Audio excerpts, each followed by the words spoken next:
여러분은 지금 EBS 오디오북을 듣고 계십니다. 지금부터 오후 3시까지는 고전 읽기가 방송됩니다. 고전 읽기에서는 지난 한 주 다산 정약용 산문집을 소개해드렸는데요.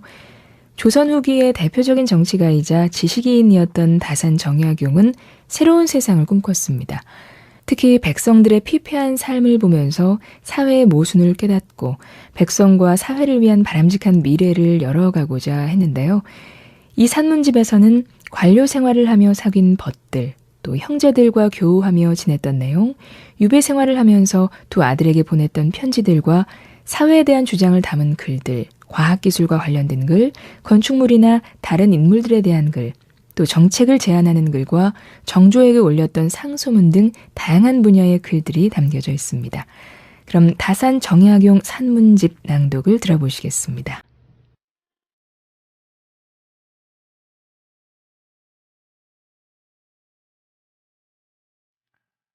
쓸쓸한 서구촌, 앞에는 세 갈래 길, 두 마리 말 서로 희롱하며 저 갈 곳 모르는 듯. 한 마리는 나무로 가고 또 한 마리는 동으로 가야 하네. 숙부님들 머리엔 백발이 성성하고 큰 형님 뒷밤엔 눈물이 줄을 잇네. 젊은이는 다시 만날 기약이나 한다지만 노인들 앞일은 누가 알리요. 조금만 하는 사이에 해는 이미 서산에 기울어졌네. 앞만 보고 가야지 뒤돌아보지 말고 앞으로 다시 만날 기약이나 새기면서.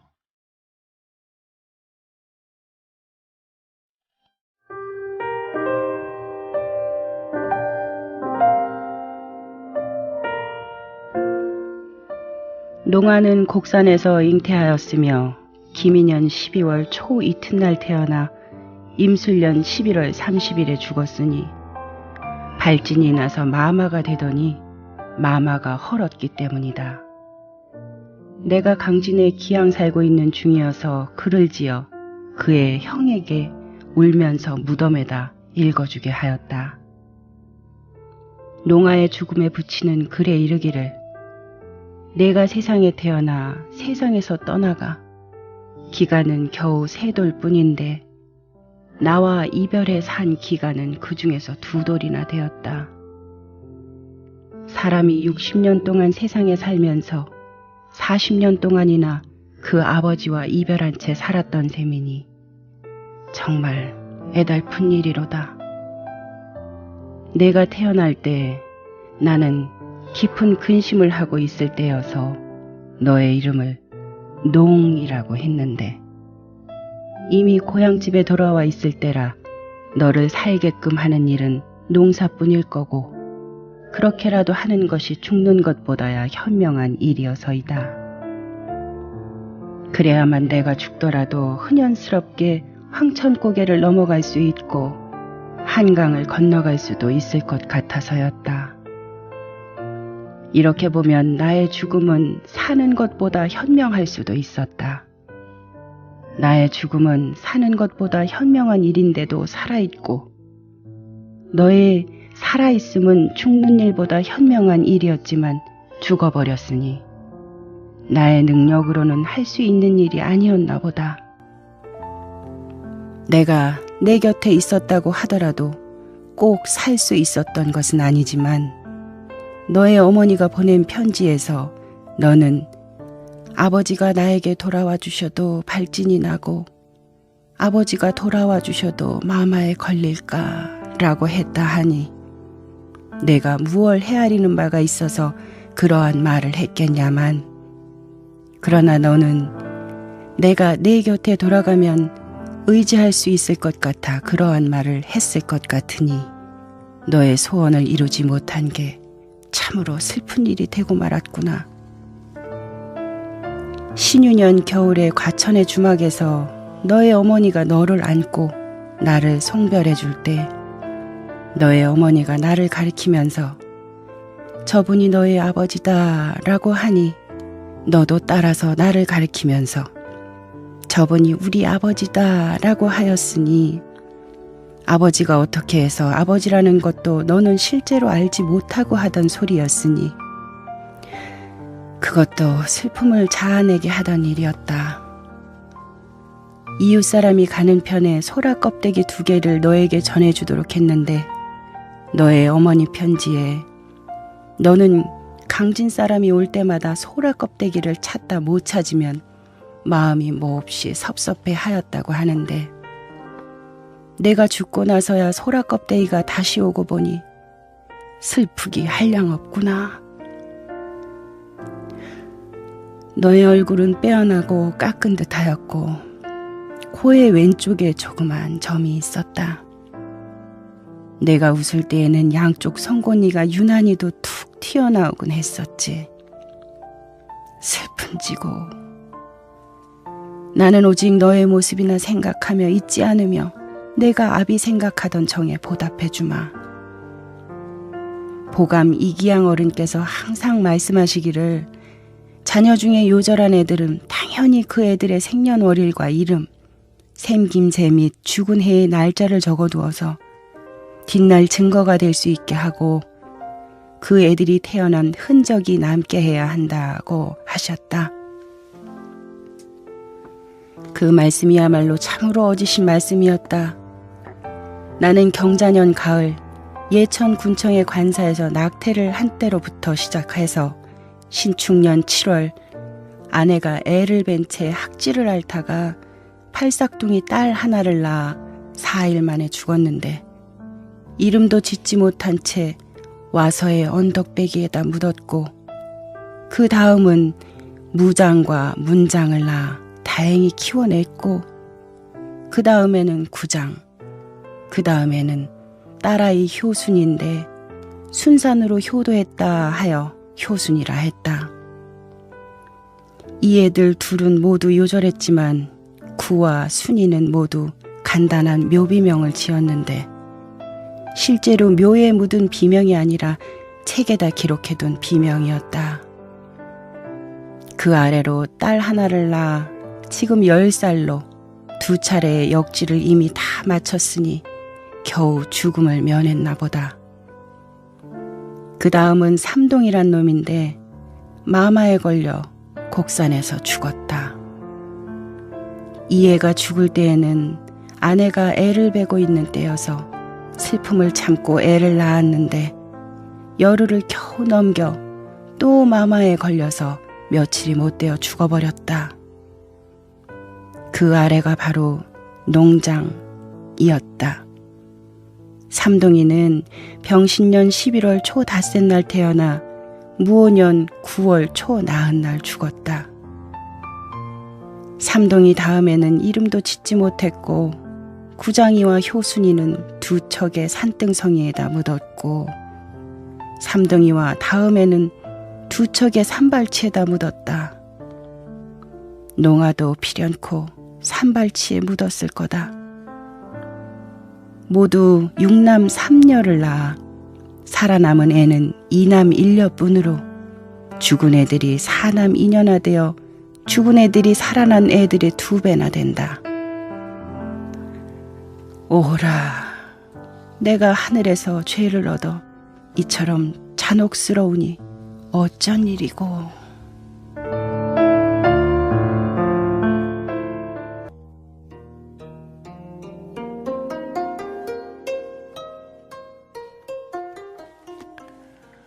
예부터 지금까지 5000년 세월 중에서 한 시대에 함께 산다는 것은 우연이 아니다. 또 종횡으로 3만이나 뻗쳐 있는데 같은 나라에서 함께 산다는 것도 우연은 아니다. 그러나 같은 나라에 산다 해도 나이 든 사람과 어린 사람이 차이가 있고 사는 곳 또한 멀리 떨어져 있으니 마주치더라도 어려워하여 즐거운 일도 드문데 세상을 떠날 때까지 서로 알지 못하고 지내기도 한다. 이러한 경우 말고도 공공하고 현달한 처지가 서로 고르지 않고 지닌 취향마저 같지 않으니 비록 나이가 같으며 이웃에 살더라도 함께 사귀거나 잔치를 벌리고 즐겁게 논일려 하지 않는다.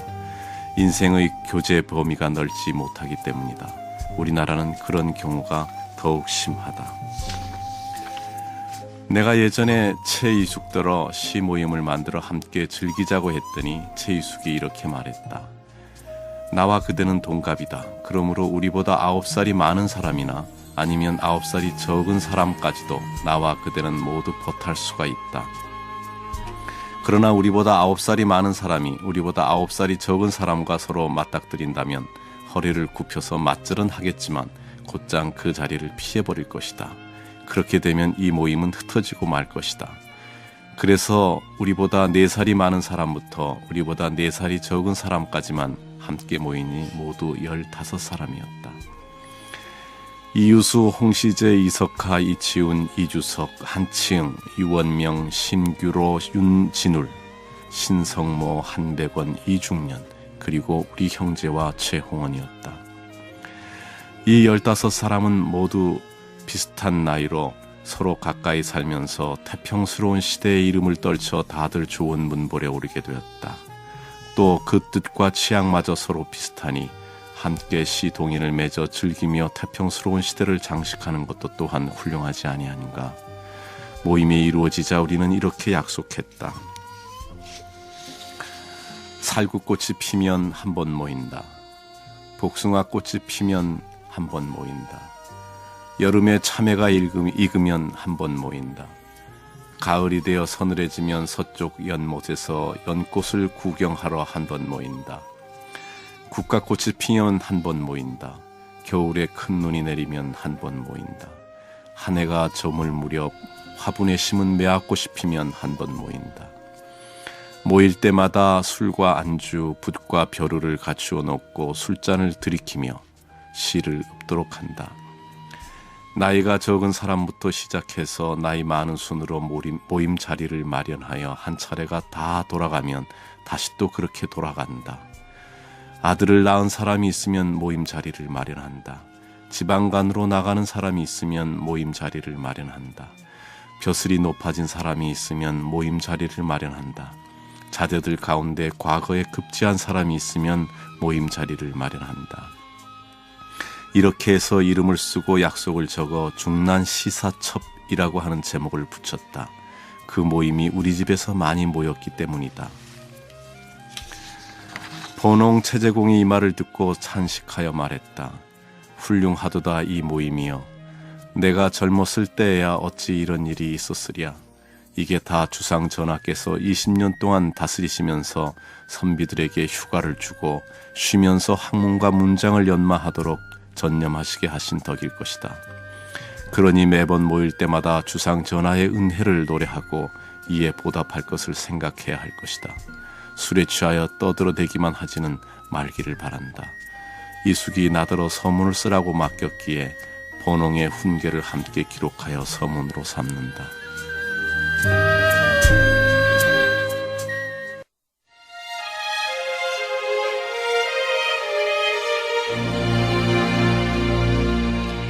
만리장성의 남쪽, 오령의 북쪽에 세운 나라를 중국이라 하고 요하의 동쪽에 세운 나라를 동국이라 한다. 동국 사람들은 모두 중국에 유람하는 것을 감탄하고 자랑하며 부러워한다. 내 소견으로 보면 중국이라고 하는 말에서 왜 그 나라가 중앙이 되는지 그 까닭을 모르겠다. 동국이라고 하는 말에서도 왜 이 나라가 동쪽이 되는지 그 까닭을 모르겠다. 해가 정수리 위에 있는 때를 정오라고 한다. 그러니 정오를 기준으로 해서 해가 뜨고 지는 시각이 같으면 내가 서 있는 곳이 바로 동서의 한가운데라는 것을 알 수가 있다. 북극은 지면에서 약간 도가 높고 남극은 지면에서 약간 도가 낮기는 하지만 전체의 절반만 된다면 내가 서 있는 것이 바로 남북의 한가운데라는 것을 알 수가 있다. 이렇게 하여 이미 동서남북의 한가운데를 얻었으면 어디를 가도 중국 아닌 곳이 없다. 어찌 우리나라를 동국이라고 한단 말인가? 이미 어디를 가도 중국 아닌 곳이 없다면 어찌 따로 중국이라고 한단 말인가? 중국이라는 이름은 무엇을 보고 부르는 이름인가? 요, 순, 우, 탕의 정치가 있는 곳을 중국이라 하고 공자, 안자, 자사, 맹자의 학문이 있는 곳을 중국이라 한다. 그렇다면 저들에게 오늘날 중국이라고 말할 만한 것이 무엇이 있는가? 성인의 정치와 성인의 학문은 동국이 이미 얻어서 옮겨왔으니 다시 멀리서 구해올 필요가 어디 있는가? 논밭에 씨를 뿌리고 심는 데에 편리한 방법이 있어서 오곡을 무성하게 하는 것은 옛날 훌륭한 관인들이 남겨준 은혜다.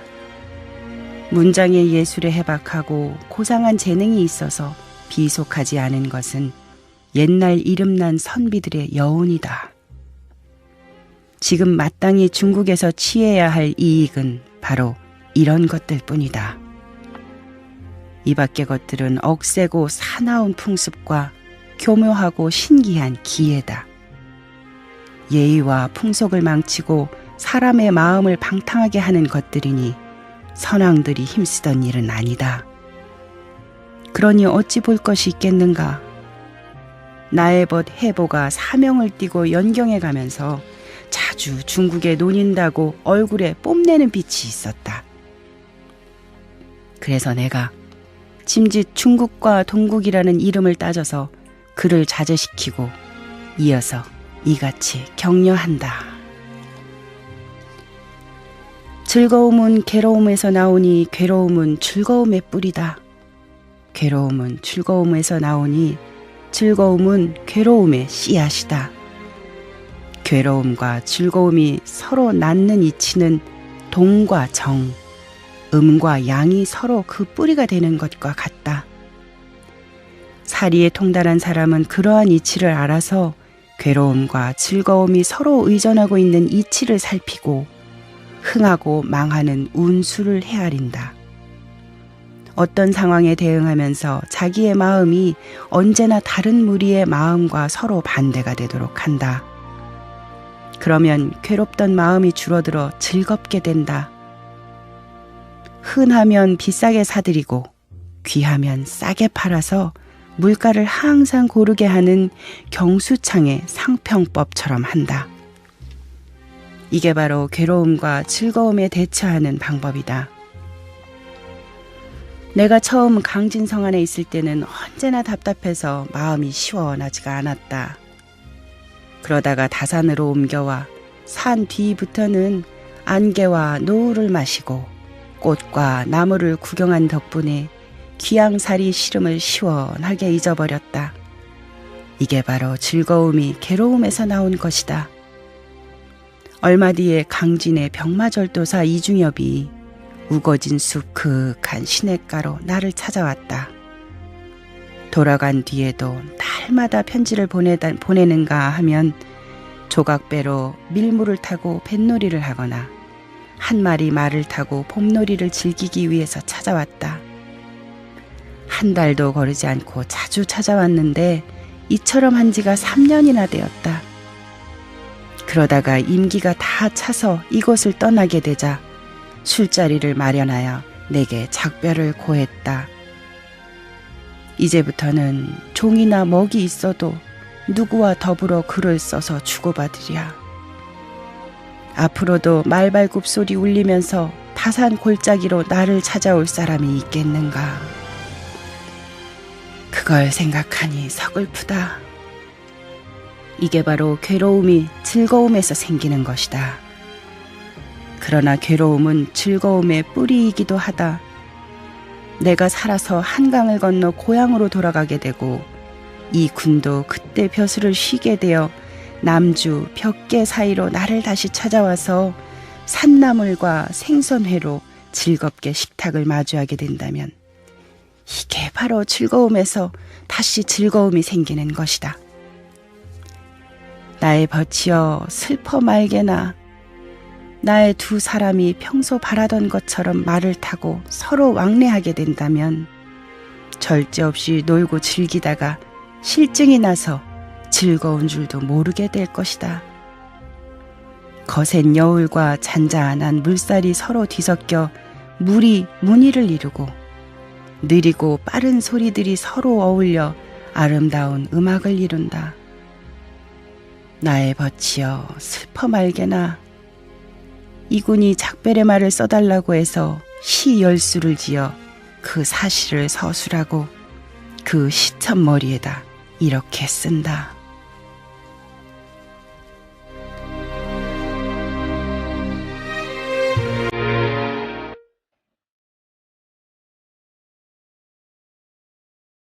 세상에는 자연 그대로 아름다운 것이 있는데 이러한 것들은 기이하다고 말할 것이 못 된다.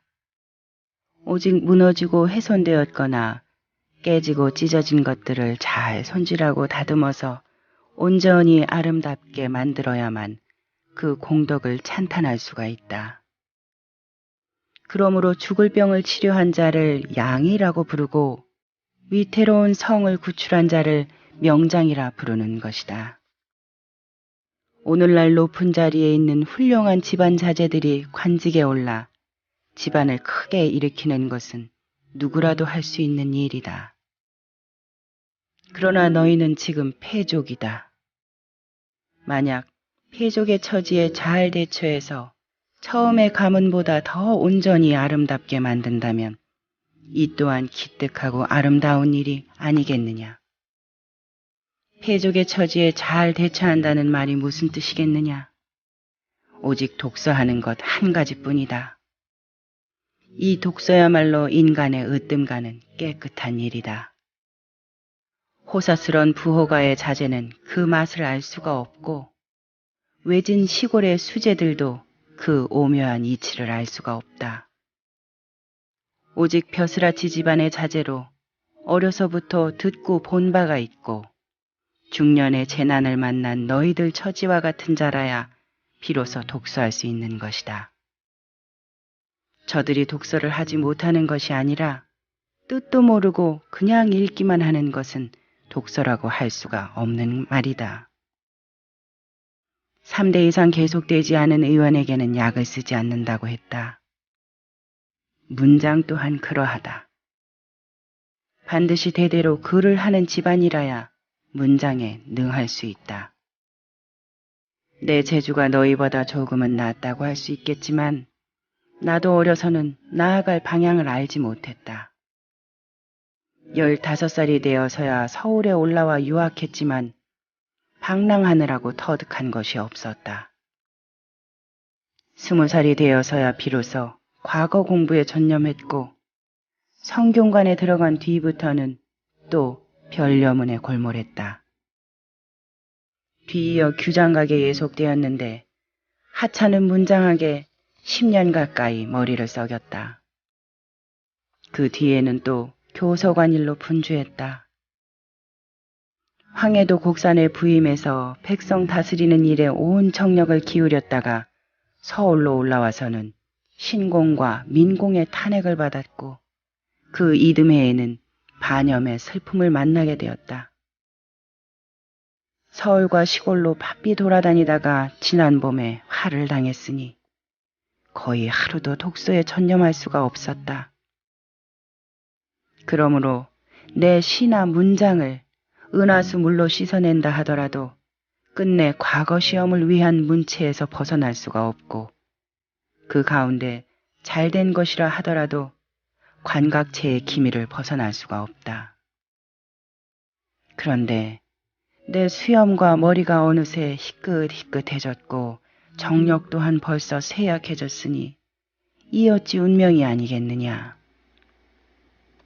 가야, 너는 재주와 총명이 나보다 지고 못하지만 내가 10살 때에 지었던 글은 내가 20살이 되어서도 짓지 못했던 것이다. 몇 해 전에 지은 글 가운데도 오늘날 내가 지을 수 없는 글이 덜어 있다. 이는 내가 공부한 길이 멀리 우회하지 않았고 견문도 조잡하지 않았기 때문이 아니겠느냐. 내가 곡산에서 돌아온 뒤부터 나는 내게 과거 시험 준비를 하라고 했는데 그때 너를 아끼던 문인이나 시인들이 모두 내가 욕심 많다고 탓했었다. 나 또한 스스로 겸언쩍었다. 이제는 내가 과거에 응시할 수 없게 되었으니 과거 준비할 걱정은 없어진 셈이지. 나는 내가 벌써 진사도 되고 문과에도 급제했다고 생각을 한다. 문자를 알고 있었으면서 과거에 얽매이지 않는 것과 진사가 되고 급제를 한 경우 가운데 어느 쪽을 택하겠느냐. 너는 진정으로 독서할 기회를 만난 셈이다. 앞에서 내가 패족의 처지에 잘 대처한다고 말한 것이 바로 이것이 아니겠느냐. 포야, 너는 재주와 역량이 내 형보다 한칙 못한 듯하지만 성품이 자상하고 사려가 깊었지. 참으로 독서하는 일에 전념한다면 내 형보다 도리어 낫지 않겠느냐.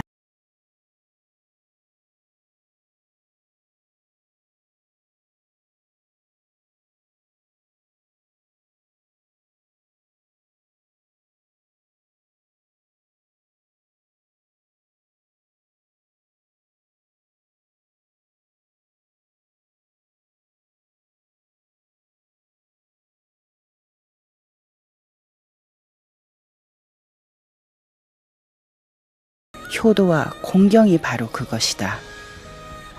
모름지기 효도와 공경에 먼저 힘써 바탕을 세운다면 학문은 저절로 몸에 배게 된다.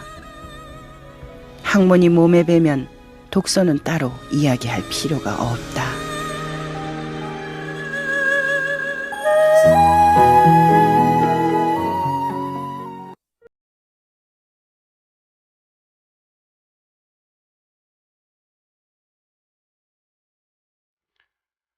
내 아우의 재주가 너보다 약간 뒤지는 느낌이 있지만 올여름에 고시와 부를 짓게 했더니 좋은 작품이 많이 나왔다. 가을에는 주역 베껴 쓰는 일에 골몰하느라 책을 읽지는 못했지만 그 견해가 거칠지 않았다. 요즘에는 좌전을 읽으면서 선왕들의 전장과 대부들의 사령의 법을 상당히 배워서 꽤 볼만하게 되었다. 그런데 너는 재주가 아우보다 크게 뛰어나고 일찍 책을 읽어서 익힌 지식이 아우보다 잘 갖추어져 있지 않느냐. 이제 단단히 뜻을 세우고 분발하여 학문을 한다면 30살 전에 큰 유학자로서 이름을 얻게 될 것이다. 그러니 나라에 쓰이고 버려지는 것을 굳이 말할 필요가 있겠느냐. 자질구레한 시의 격식과 은율로 아무리 이름을 얻는다 하더라도 쓸데없는 일이다. 아무쪼록 올 겨울부터는 서경과 좌전을 읽도록 해라. 이 두 책은 읽기가 어렵고 까다로운 글이긴 하다. 그러나 이미 주애가 나와 있으니 마음을 가라앉히고 연구하면 읽을 수 있을 것이다. 그리고 틈틈이 고려사, 반개수록, 서예집, 징비록, 성어사설, 문헌통고 등의 책을 읽으면서 그 요점을 가려 적는 일 또한 해야만 한다. 너는 학문할 수 있는 나이가 점점 지나가고 있구나.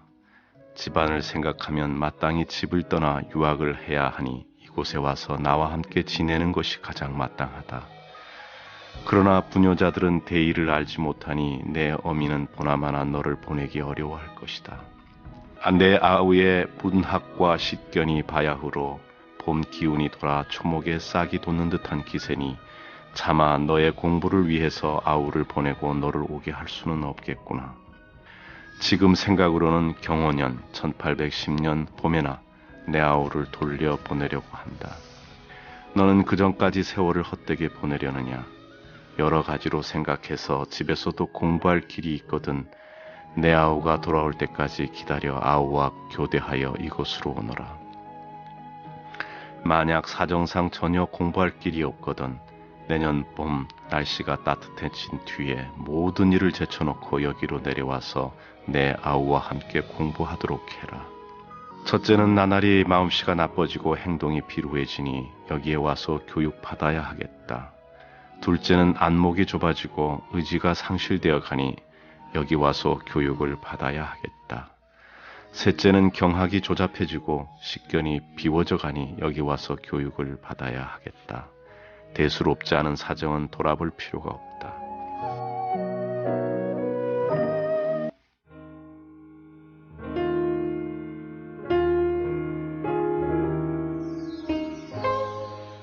내가 장기에 기양 온 지 몇 달 뒤에 아들이 의학책 몇십 권과 약초 한 상자를 붙여왔다.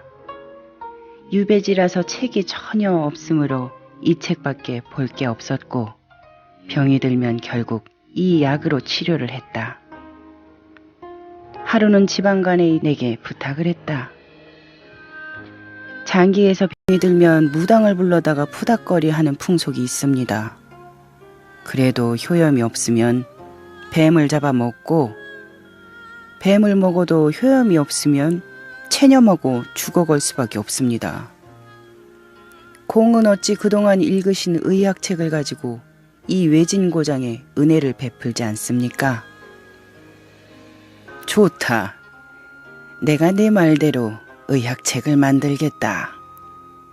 이렇게 대답을 한 뒤에 그 책들 가운데 비교적 간편한 여러 처방을 가려 뽑아서 기록을 했다. 아울러 본초에서 주로 쓰이는 약재를 가려 뽑아 각 병에 대한 설명 끝에다 붙였다. 보조약재 가운데 4, 5품에 해당되는 것은 기록하지 않았고 멀리서 생산되거나 보기 드문 약품 가운데 시골 사람들이 그 이름도 모르는 약도 기록하지 않았다. 책이 다 해야 40장 남짓밖에 되지 않으니 간략한 셈이다. 이 책 제목을 촌명혹치라고 했다. 촌이라고 한 것은 비속하게 여겼기 때문이고 혹이라고 한 것은 의심스럽게 여겼기 때문이다. 그렇지만 참으로 잘 쓰기만 하면 사람의 목숨을 살릴 수도 있을 것이다. 세상의 어떤 의원들은 약재의 성질과 기운을 구별하지 않은 채 찬 약과 더운 약을 뒤섞어 나열하기도 한다. 이쪽과 저쪽이 서로 모순되어 효험을 보지 못하는 그런 의원들과 비교한다면 차라리 내 처방이 더 나을는지 어찌 알겠는가. 약을 간략하게 뽑아서 반드시 필요한 처방만 가렸으니 그 효과가 완전하고 빠르지 않겠는가. 간략하게 하려면 반드시 먼저 널리 고찰해야 하는데 참고한 책이 몇십 권밖에 되지 않은 것이 한스럽다. 만약 내가 뒷날 다행히도 기양에서 풀려나 돌아가게 된다면 이 책을 바탕으로 좀 더 깊게 연구할 것이다. 그때는 혹이라는 이름을 고칠 수도 있을 것이다. 상평은 술병으로 끝내고 하편은 색병으로 끝냈다. 세상을 깨우치고 건강을 지켜내는 내 뜻깊은 뜻을 붙인 것이다.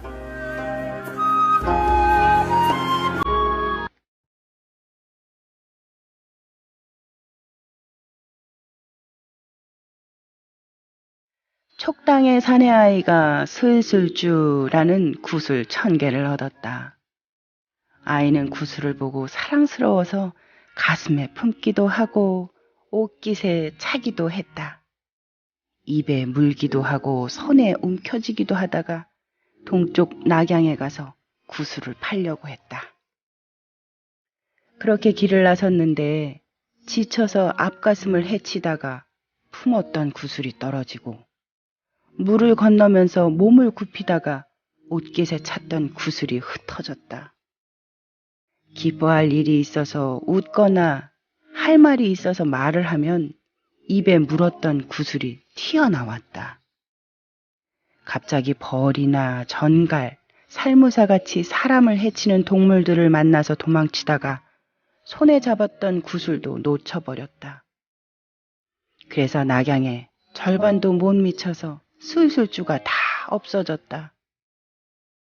아이가 실망해서 돌아와 늙은 장사꾼에게 그간의 사정을 말하자 늙은 장사꾼이 이렇게 말을 했다. 아이고 정말 아깝구나. 왜 친정 날 찾아오지 않았느냐. 술술주를 간직하는 데는 방법이 있단다. 원객의 실을 끈으로 삼고 이렇게 마지막 태어난 돼지 새끼의 털을 바늘 삼아가지고 푸른 것을 깨어서 푸른 꿰미로 만들고 붉은 것은 깨어서 붉은 깨미로 만든단다. 이게 검푸른 것, 검은 것, 붉은 것, 누런 것 등을 같은 새끼를 꿰고는 오지방에 자란 무소 가죽으로 상자를 만들어서 간직을 한단다. 이게 바로 술술주를 간수하는 방법이지. 지금 내가 술술주 1만 섬을 얻었다라 하더라도 꿰미로 꿰지 않으면 어디 간들 잃어버리지 않겠느냐. 요즘 학문하는 방법도 이와 마찬가지다. 구경과 구류백과의 책에 나오는 수많은 사물의 이름과 항목들이 모두 술술주다. 이것을 꿰미로 꿰지 않는다면 이 또한 얻는 대로 곧 잃어버리지 않겠는가. 내가 기양살이 하면서 일이 없을 때에 동자 몇이 내게 수업을 받았는데 잘 기억하지 못하는 게 걱정이었다. 그래서 나도 늙은 장사꾼처럼 술술주 이야기를 해주어서 그들을 일깨웠다. 그러고는 고경 일의 여러 책들에 나오는 각종 사물 이름과 항목을 수집하고 그 가운데 실학에 도움이 되는 것을 300조목 뽑았다. 이 책에다 소학주간이라고 이름을 붙여서 그들에게 주었다. 그러자 한 동자가 매우 기뻐하면서 이렇게 말을 했다. 선생님께서 엮으신 책은 근본이 있습니다. 공자가 자공에게 이르기를 사야, 너는 내가 많이 배우고 그것을 기억하는 사람이라고 생각하느냐? 아니다. 나는 하나로 만사를 관통하는 것이다 했으니 선생님의 책은 근본이 있습니다. 이를 서문으로 삼는다. 내가 강진에서 귀양살이를 하고 있을 때 병든 아내가 헌치마 5폭을 보내왔다. 시집 올 때 가져온 후념인데 붉은 빛이 다망색으로 변해서 서첩으로 만들기에 알맞았다. 치마폭을 잘라서 조그만 첩으로 만들어 손 가는 대로 타일을 말을 써서 두 아이에게 보낸다. 아이들이 뒷날 이 글을 보고 감회가 새로워 어버이의 자취와 손길을 생각한다면 그리운 마음에 틀림없이 뭉클할 것이다. 이 서첩을 하피첩이라고 이름 지었는데 이는 붉은 치마를 받고 말한 것이다.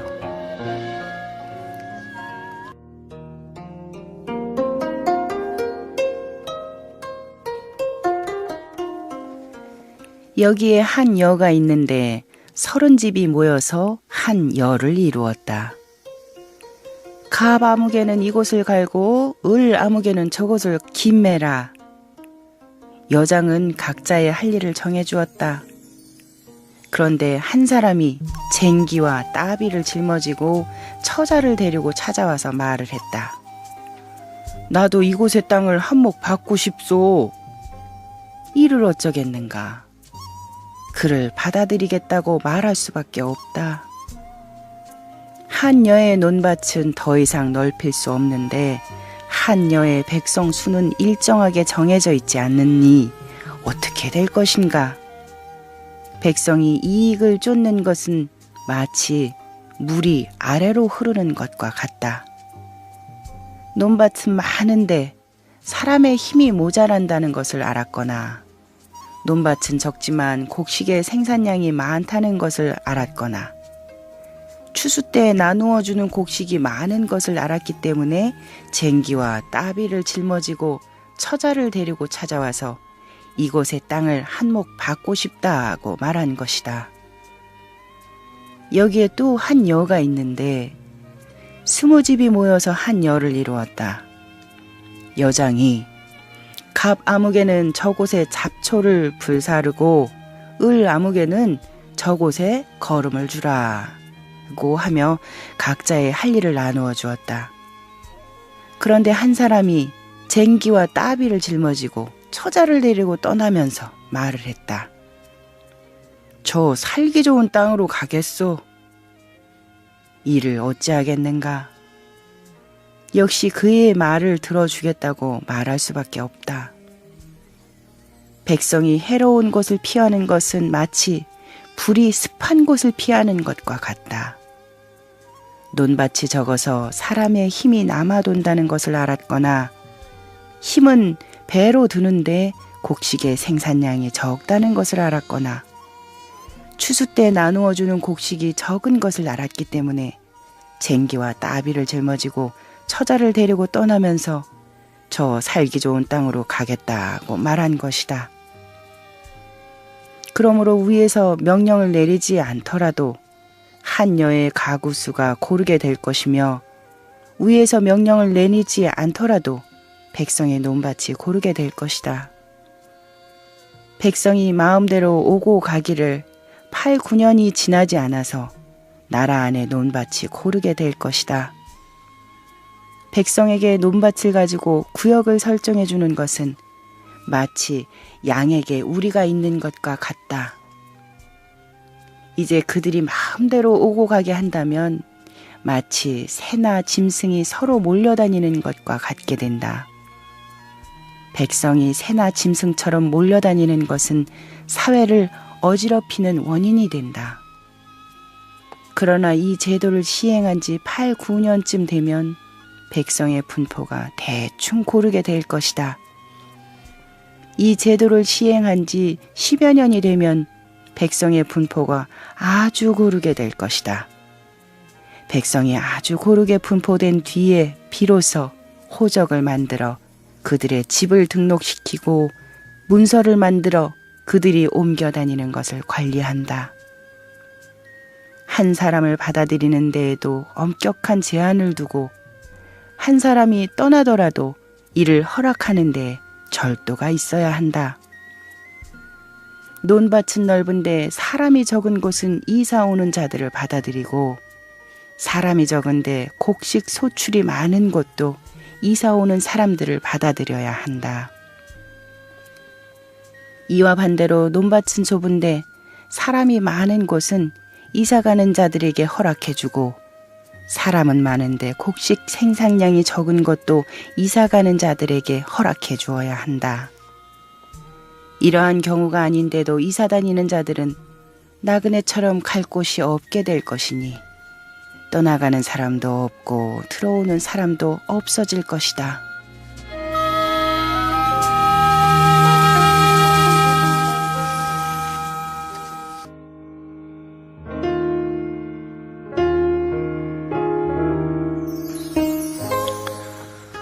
농업기술이 정교하면 가지고 있는 논밭이 적어도 생산되는 곡식이 많을 것이고 힘을 적게 들이고도 곡식을 탐스럽고 알차게 할 수 있을 것이다. 그러니 묵은 땅을 개간하고 땅을 갈고 곡식에 씨앗을 뿌리고 김을 메고 곡식을 베어 거두고 곡식의 껍질을 벗겨서 키로 까불고 절구에 찢고 물에 반죽하고 불을 떼서 밥을 짓는 일에 이르기까지 모두 더 편리해지고 더 수고스럽게 될 것이다. 직조기술이 정교해지면 들어가는 재료는 적으면서도 생산되는 실이 많아지고 힘들이는 시간은 매우 짧아지면서도 배나 명주는 오리 가늘고 결이 아름다워질 것이다. 물에 담그고 씻고 실을 만들고 실을 뽑고 배를 짜고 표백하여 물들이고 풀하고 바느질하는 일에 이르기까지 모두 더 편리해지고 덜 수고롭게 될 것이다. 병기를 다루는 기술이 정교해지면 공격하고 찌르고 방어하고 운반하고 보수하는 일이 모두 병사들의 용맹을 돕고 그들의 위태로움을 지켜볼 수 있을 것이다. 의원의 기술이 정교해지면 맥을 보고 병의 증세를 살피며 약의 성분을 변별하고 사계절의 기운을 살피는 것이 모두 옛사람의 어리석었던 점을 발견하고 이전 사람들의 그릇된 점을 논박하게 될 것이다. 모든 장인의 기술이 정교해지면 궁실과 기구를 만들어서 성곽과 배와 수레의 제도에 이르기까지 모두 튼튼하고 편리하게 될 것이다. 참으로 그 법을 다 터득하여 실행한다면 나라는 부유해지고 군대는 강하게 되며 백성은 살림이 넉넉해져서 오래 살 수 있게 될 것이다. 수레에 대해서 말하는 사람이 있으면 이렇게 말한다. 우리나라는 산천이 험해서 수레를 쓸 수가 없다. 목양에 대해서 말하는 사람이 있으면 이렇게 말한다. 조선에는 양이 없다. 말을 죽으로 기르기가 적당치 않다고 말하는 사람에게는 이렇게 말한다. 풍토가 저마다 다르다. 이러한 사람들을 난들 어쩌겠는가. 글씨를 배워서 미불이나 동기창처럼 잘 쓰는 사람이 있으면 대뜸 이렇게 말한다. 왕이지의 순수한 필법보다 못하다. 의술을 배워서 설기나 장계보처럼 된 사람이 있다면 이렇게 말한다. 옛날에 단계나 하간보다 못하다.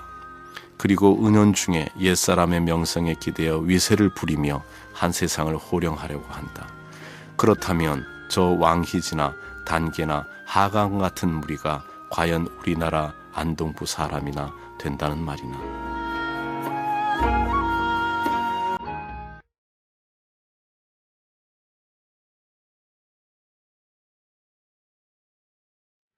옛날에 왕포는 종을 부릴 때 참혹하고 각박하게 하여서 잠에는 잠을 잘 수 없고 낮에도 쉴 수 없게 했다. 지금 나는 종과 약속하면서 그 조항들을 너그럽게 해주었다. 일찍 일어나 뜰을 쓸고 여기저기 진흙이 엉겨 막힌 곳을 터놓은 다음에 천천히 아침밥을 지어라. 대략 왕겨나 니만 제거하고 오직 잘 익히기만 바랄 뿐이지 맛있고 부드럽기를 요구하지는 않는다. 아침 식사가 끝난 뒤에 정원을 가꾸되 죽은 나뭇가지는 잘라내고 더부룩하게 자란 속을 솎아내라. 이따금 북을 주기도 하고 물을 주기도 하며 풀을 베어 내기를 가리지 않게 해라. 나무를 베어다가 다리를 보수하기도 하고 큰 소리로 아이들을 쫓아 함부로 꼴을 베지 못하게 해라. 너는 너무 두려워하지 마라. 이 모든 일을 사철에 알맞게 나누어서 하라는 것이지 하루아침에 다 하라는 것은 아니다. 그리고 절의 양식을 운반하는 일이라든지 바닷가 시장에 가서 마른 고기를 사오는 것이라든지 읍내에 가서 약을 사오는 일이나 이웃에 가서 생강이나 대추를 얻어오는 일 따위는 모두 10리나 5리 정도의 거리니 별로 먼 길이 아니다. 배가 고프면 떡을 먹어라. 함부로 술을 마시다가 취해가지고 넘어지지는 마라. 틈틈이 마른 뗄나무를 베어다가 갈무리하여서 장마철에 대비해라. 또 너에게 논밭을 주어서 콩과 벼 같은 곡식을 가꾸게 할 테니 농사철이 되면 알려라. 김도 메고 잡초도 베어야 하는데 이러한 일은 내 일이니 내가 간섭하거나 따지지 않겠다. 내가 이 지시를 듣지 않으면 너의 일자리를 보전하지 못하리라. 계문 읽기를 마치자 종놈은 조아라고 날뛰었다. 머리를 조아리면서 경건히 정대부의 은혜에 감사했다. 얼굴에 즐거운 빛을 띠고 입으로 맹세하면서 말했다. 미천하고 못생긴 절름발이가 대부를 부지런히 받들어 모시기에는 부족하지만요. 약속처럼 하지 못하는 일이 있으면 저의 볼기를 치십시오. 그런데 그 뒤에 보니 행동이 말과 같지 않았다. 늦추어질수록 더욱 게을러져서 바람에 티끌이 날아들어서 어지러이 널려도 물을 뿌리거나 쓸어내는 일이 없었다. 쑥대와 명아주대가 무성하고 가시풀이 우거져서 뱀이 괴어 어린아이들이 놀라기도 했다.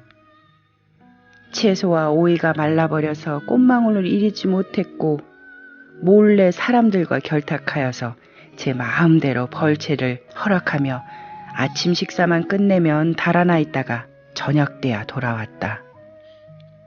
시장 바닥을 쏘다니면서 잔뜩 취했다가 술이 깨면 돌아와 나무 아래서 코를 골았다. 게다가 고운 베옷을 입고 생선과 고기를 아울러 먹었다. 우둔하고 교만 방자할 뿐만 아니라 지나치게 거칠고 방탕하여서 나날이 죄를 짓고 있었다. 그래서 부드러운 말로 타일렀지만 고치지 않았다. 참다 못해 주인 윤자가 종놈을 불러다 앞에 꿇어 앉히고는 엄하게 꾸짖었다. 나라에서 육조 판서와 삼정승보다 더 높게 예우해주는 사람은 없다. 그렇지만 혹시라도 자리만 지키고 앉아 녹봉만 도둑질하며 여지없이 쫓아내 여론에 부응한다. 목민관의 경우에도 나약해서 간악한 무리를 제거하지 못하거나 재물을 탐하고 비열하여 위에서 걱정하고 노력하는 마음을 본받지 못하면 하나같이 모두 내쫓아 백성의 고혈을 빨지 못하게 하는 법이다. 하물며 너는 부엌일이나 하는 종놈이니 감히 뇌체에서 벗어날 수 있겠느냐. 내가 먹은 봉급을 모두 도로 내놓고 함부로 있을 생각을 마라. 종놈이 이 부분을 듣고는 손을 비비고 가슴을 쳤다. 콧물을 석 자나 흘리고 눈물을 가을비처럼 줄줄 흘렸다.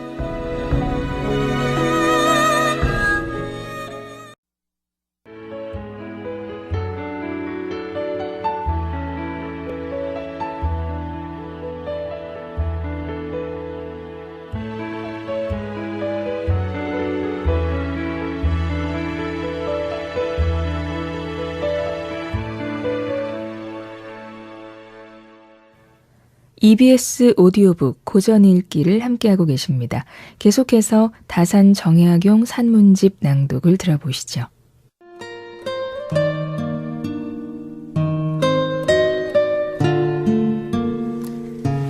경오년 여름에 파리가 매우 많아져 온 집안에 득실거리더니 점점 늘어나서 산골짜까지 만연했다.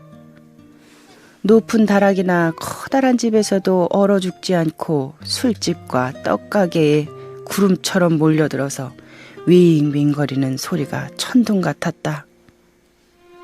늙은이들은 기이한 일이라면서 탄식을 하고 젊은이들은 성내면서 때려잡았다.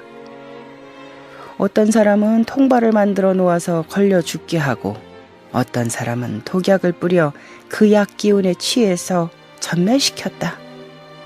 이러한 현상을 보고 나는 이렇게 말을 했다. 아휴, 이 파리들을 죽이면 안 된다. 굶주려 죽은 사람들이 파리로 다시 태어난 것이기 때문이다. 기구하게 사는 목숨이다. 애초롭게도 지난해에 아주 커다란 흉년이 들고 또 겨울에 혹한까지 겪었다. 그래서 전염병에 들게 되었고 게다가 세금까지 가혹하게 징수당했다. 수많은 시체가 길에 질비하게 널렸고 그 시체가 내다버린 것들이 언덕을 덮었다.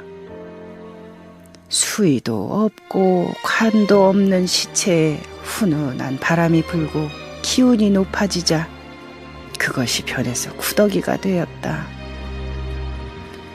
이 구더기들이 항해해 모래보다도 1만 배나 많았는데 날개를 가진 파리로 변해서 인가로 날아드는 것이다. 아, 이 파리가 어찌 우리 사람과 같은 부류가 아니랴. 너의 목숨을 생각하면 눈물이 저절로 흐른다. 음식을 만들고 널리 불려 모이도록 청했으니 서로 기별하고 모여서 함께 먹도록 하여라. 그러고는 파리들을 이렇게 조문을 했다. 파리야, 날아와서 이 음식 소반에 모여라. 수북이 담은 흰쌀밥에 국도 간 맞춰 끓였고 잘 익은 술과 단술에 밀가루로 만든 국수도 겉들여 놓았다. 너의 마른 목구멍과 너의 타는 창자를 죽여라. 파리야, 날아와서 훌쩍훌쩍 울지만 마라. 너의 부모와 처자식을 모두 거느리고 와서 여한 없이 한번 배불리 먹어보아라. 너의 옛집을 보니 쑥대가 가득하고 뜰은 무너졌구나. 벽과 문짝도 찌그러진 데다가 밤에는 박쥐가 날고 낮에는 여우가 우는구나. 게다가 너의 묵은 밭을 보니 잡초만 길게 자랐구나.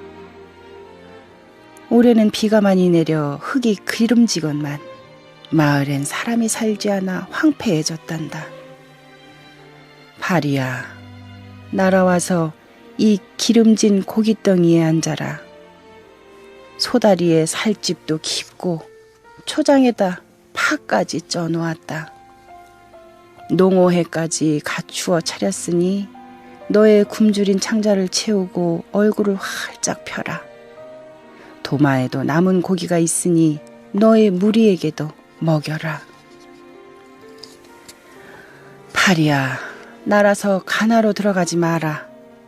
깃대와 창대가 삼엄하게 늘어서 꽂혀 있단다. 돼지고기, 소고기국이 푹 물러서 먹음직스럽고 메추리구이와 붕어 지짐의 오리국, 그리고 꽃무늬 아름다운 중배기를 실컷 먹고 즐기면서 어루만지고 구경하지만 큰 부채를 흔들어 쫓아내는 너는 엿볼 수도 없단다. 아전이 주방에 들어가서 음식을 살피는데 쟁개비에 고기를 지지며 입으로 불을 분단다. 계핏물, 설탕물에 칭찬이 자세하지만 호랑이 같은 문지기가 철통같이 막아서서 애처로운 호소를 물리치며 시끄럽게 떠들지 말라고 한단다. 안에서 조용히 앉아 음식을 먹으며 즐기고 아전은 주막에 앉아 제멋대로 보고서를 쓴다. 역마를 달려 마을이 평안하다고 보고를 올리는데 길에는 굶주린 사람